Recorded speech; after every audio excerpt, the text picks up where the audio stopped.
నమస్తే అండి. చినబాబుపై తెలుగుదేశం పార్టీ తమ్ముళ్లకు ప్రత్యేక అభిమానం ఉంది. పార్టీలో కొత్త తరం నేతలంతా కూడా మంత్రి నారా లోకేష్ బృందంగా ఉంటున్నారు. వారిని ఎంచి మరీ కీలక స్థానాల్లో ఎంపిక చేసే విషయంలో నారా లోకేష్ కీలకంగా వ్యవహరిస్తున్నారని అంటున్నారు. అయితే Visakha metro regional development authority చైర్మన్గా పార్టీలో యువనేత ఎంవి ప్రణవ్ గోపాల్ను టీడీపీ కూటమి ప్రభుత్వం నియమించింది.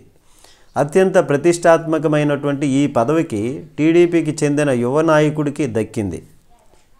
ఈ పదవి కోసం కూటమిలో ఎందరో ప్రయత్నాలు చేశారు. చాలామంది సీనియర్లు కూడా ఆశలు పెట్టుకున్నారు. అయితే అనూహ్యంగా ప్రణవ్ గోపాల్కు ఈ అవకాశం దక్కడం విశేషం. ఆయన పార్టీలో యువనేతగా ఉన్నారు. 5 ఏళ్లుగా వైసీపీ మీద చేసినటువంటి పోరాటానికి గుర్తింపుగా ఈ పదవి ఆయనకి దక్కింది అంటున్నారు. ఆయనను ముందుకు తీసుకురావాలని, టీడీపీకి కొత్త రక్తం అందించాలని చినబాబు భావిస్తున్నారని పలువురు అంటున్నారు. అందుకే లోకేష్కి ప్రత్యేక కృతజ్ఞతలు తెలియజేశారు. విఎంఆర్డీఏ ఆఫీసులో ముఖ్యమంత్రి చంద్రబాబు, ఉప ముఖ్యమంత్రి పవన్ కళ్యాణ్, మంత్రి నారా లోకేష్ చిత్రపటాలను ప్రణవ్ గోపాల్ పెట్టడం ద్వారా తన భక్తిని చాటుకున్నారని అంటున్నారు. అయితే ప్రణవ్ గోపాల్కు రాజకీయంగా ఇది మంచి అవకాశం అని కూడా చెప్పొచ్చు.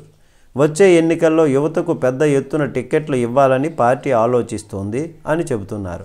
అందువల్ల కీలకమైనటువంటి పదవిలో ఉన్నటువంటి ప్రణవ్ గోపాల్కు మంచి భవిష్యత్తు ఉందని, చినబాబు మంచి గైడ్గా ఉండటం శుభపరిణామం అని కూడా అంటున్నారు. నమస్తే.